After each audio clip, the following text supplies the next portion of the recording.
Maybe some of you don't know that once upon a time, the Philippines is one of the most powerful countries in Asia when it comes in military forces.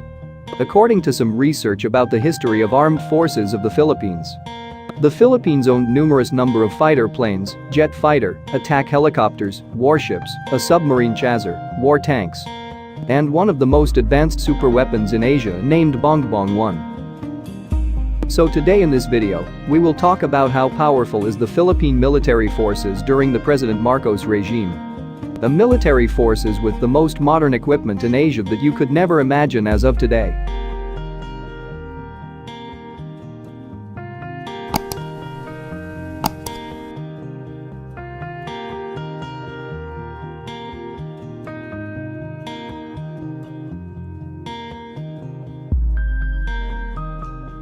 According to some research, only 3 countries around the world owned VOD F-8 fighter aircraft.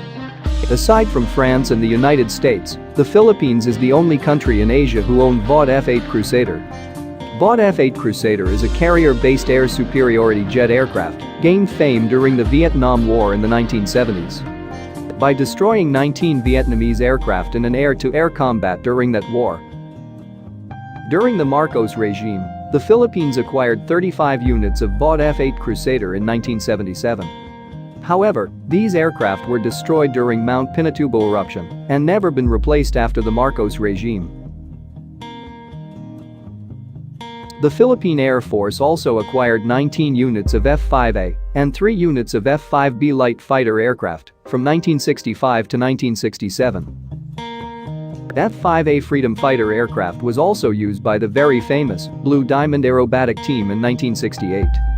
The Blue Diamond is a national aerobatic team of the Philippine Air Force and one of the oldest formal flying aerobatic teams in the world. Every Independence Day, the Blue Diamond performed their aerobatic skills and techniques up in the sky to show the world-class talent of Air Force pilots in the Philippines. BRP Andres Bonifacio PF-7 is a Philippine Navy warship acquired by the Philippines in 1976.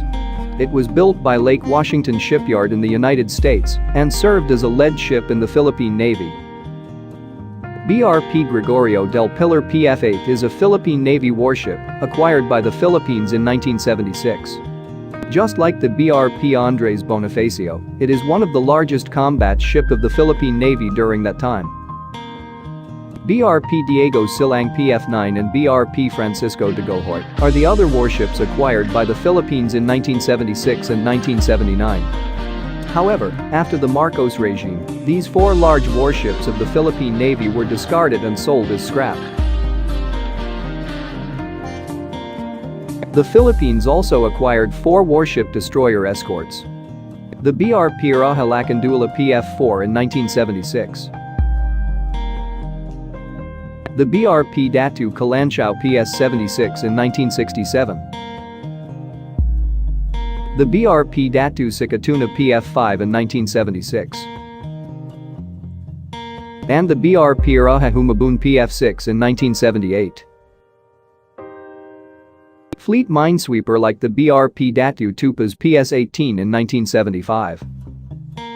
2 coastal minesweepers, the RPS Zambales and RPS Zamboanga del Norte in 1979. 2 minesweepers, the RPS Davao del Norte and RPS Davao del Sur in 1979. 2 submarine chasers, the BRP Nueva Vizcaya in 1968 and BRP Negros Oriental in 1976. 26 units of amphibious warfare vessels, where some of these units are still active until now. And a hospital ship, the RPS Hospital Nang Tulungan in 1975. During the President Marcos administration, the Philippine Army has a secret program named the Santa Barbara Project. A secret project where the Philippine Army is developing a locally made missile called Bongbong 1. The Bongbong 1 missile has a 12 kilometers firing range, and it was built by the Filipino scientists with the help of German engineers and scientists. From 1972 to 1980, these missiles were successfully tested 37 times in Caballo Island. On September 1975, after the successful launching of 4 Bongbong missiles, many people asked why is the Philippines making its own missile program.